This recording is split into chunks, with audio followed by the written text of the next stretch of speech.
Chama Wontumi ababe backlash eye Reverend Owusu Bempah enyasem ketwa kra. Me ba mi aba ufie na say ya nchai me Wontumi. Na say ya asana ne mahama kwakosia no. O ma ni bunkotodwe. Oh! Me say o ma ni bunkotodwe ono kra de ukra oye. Afiye muso. Oh! Mami bosumi mienu ase bosumi miensa ntema. Just about 3 months. Me say me di ba mi aba ufie. Me to be say me di ba mi aba ufie ukra oye. Ana o ma ni bunkotodwe ana oye yi say wari ni abanawi. So e dey na ekoso.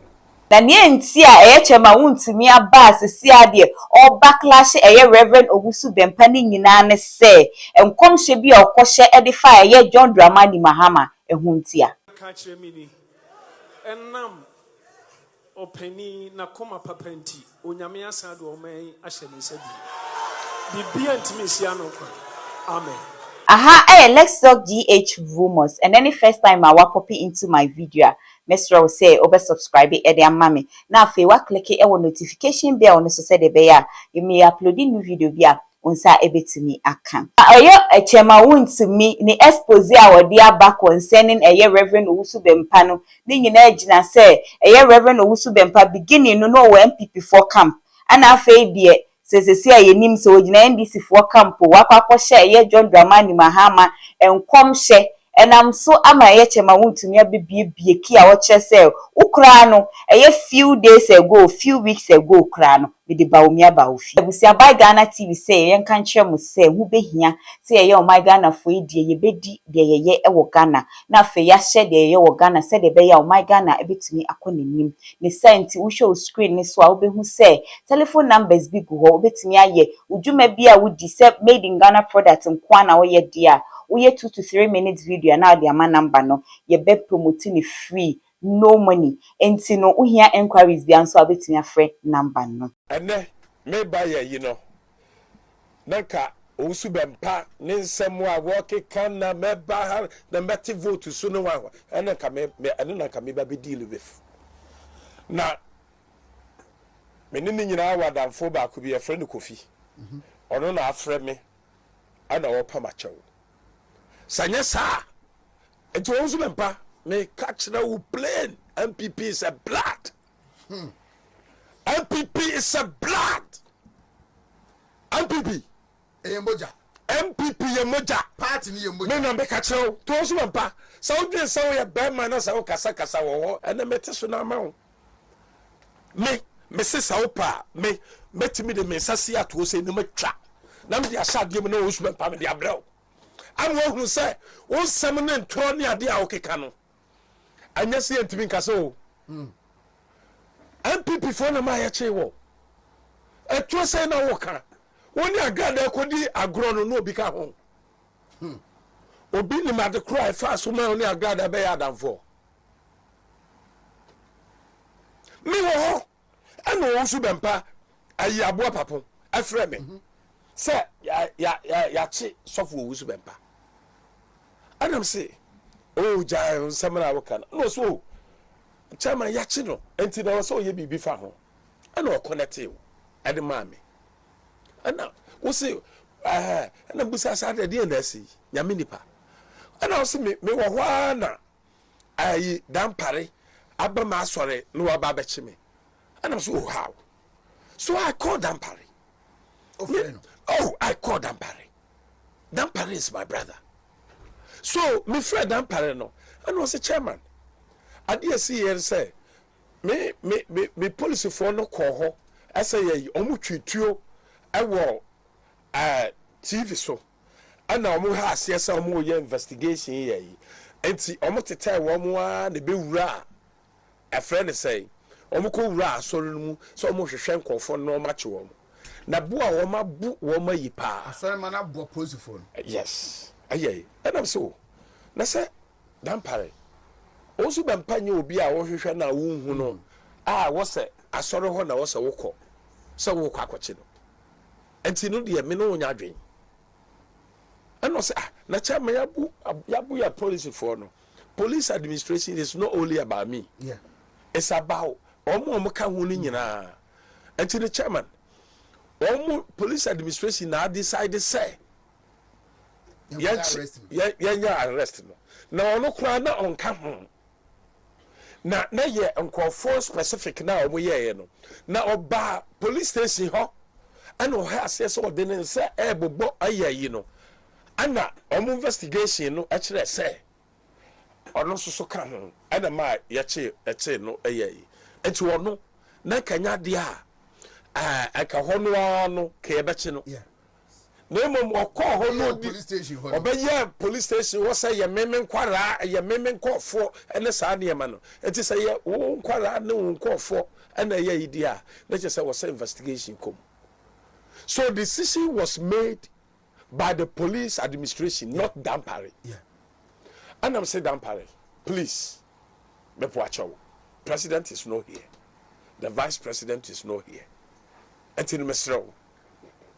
And I say, now no dear, onim dear onka. Now no, yes say no person yet. This is the first time I make us our own. And now, Meso okay, obate menkabiu. And I'm afraid John Bodo. Madiachi. Oh yes. So it's not like some party, no. No. John Bodo that time was a general secretary. Yes. My friend Nano Kotna Hop police station home Madiachi. Aye. Eti mimi ya no. Ana me friend Owusu Bempah me friend back. I don't know the moon out kanta back. Yeah. Ana mimi no kasa say.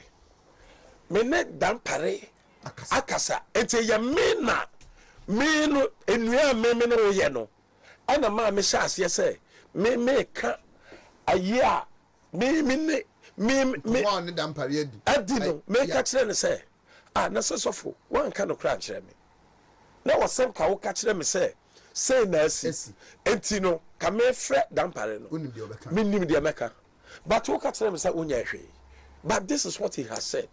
The Andrew ye dear, and your friend, a suffer victor so no so fat no and so and try or not so dear, because on also the Dampare, and to suffer victor, mean suffer victor and cocassa. Suffer victor, tire, I buy a yin, I had a gino. Hey, I had a gina because Victor, many need this awful. Yes. Eti. What is of Victor? Aye, yes of. Aye. Eti. Who quite Jubosa? Be quite Jubosa. Yes of. Aye. Eti Victor no ye my personal friend to say the Owusu Bempah. So what is of Victor? Da.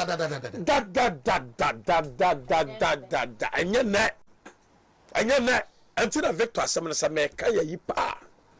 Me to me kano said you was me sika because me nimu no. Eti nya say me friend Victor and a year you. I am me best or Owusu Bempah no Owusu Bempah no. Mo komo minimi di ye na me suggest say. And yemma Owusu yemma suffer Victor so and fed down because on Zunia no. I want na Owusu Bempah catch them say chairman. Na sir president knew her. I didn't Wontumi nye bibia. No. I didn't know was a me friend me junior pastor. And I'm saying baby a draw no. And yet the all high. And the all low. I didn't know also Fred Victor or yet Nakwala. Yes. As some more kind yes. This is exactly what he said. I didn't and I was our friend Victor or no yet Nakwala say or no friend Dampare man. It is a me nye Emma Dampare nyina. And I'm saying it's not like that. Ghana, we have a police state. Which I say we have a police state. And I was also no one make us and one ye. So I called back. And was see Minya. But you know I can hear you know. I police administration no. And I take a decision. And I take a decision. And I take a and I take a decision. I say who the Dampare betu at Tankruam. Dampare nye nyina no. Eho ni gina. It's from that day. Dampare yenyi dampare. It's from that day. dampare nye dampare nko dampare nye dampare yenyi dampare ye na osimunyi no enyi dampare eti last 2 weeks me no dabi ansa no omobeye ayi no omobeye sofo omobeye sia sofo ye aye 2 days before ye ana Owusu Bempah ns Owusu Bempah sa frame bio because Owusu Bempah me na call Prempeh College ana ono oyamokom boy na me ya safo boy enti yenim ya ho free enkwara brem ana ono no bebe frame o frame me no se osofo gina so enti ye ne nkasa ana ye ha ase se ye ka ebi sofo be ayi sofo Owusu Bempah okay ana ye ha ase se ye di normal every week we are almost talk every week we almost talk. So we find out strategies upon strategies. I know the Anyadia me babeka. What I say, I know the Anyadia me babeka. But dear, I'm a maker once more, I'm a me ye say. As a nipper be yet to say, and you know I ain't to be winning. It's not true. It's not true. Hey, Obiaboko. Maybe the TV5, Radio 5, online newspapers. Do you know how much we spend a day? Hey, I feel their software mu ye bi ewo Ghana has said the Reverend Owusu Bempah and a yechema Wontumi ababeda ne tu edi no. Any comments bia wo bia betimi eja ewo comment section ho e de amame na any update bia so ba me sai e de baba abesumu mesro say any first time I know subscribe na afi wa share amankofo nso ahwe ma da ne de nyina mo bo machi do me ka say onyame onhia mo mi din e de na na akua santoa makram.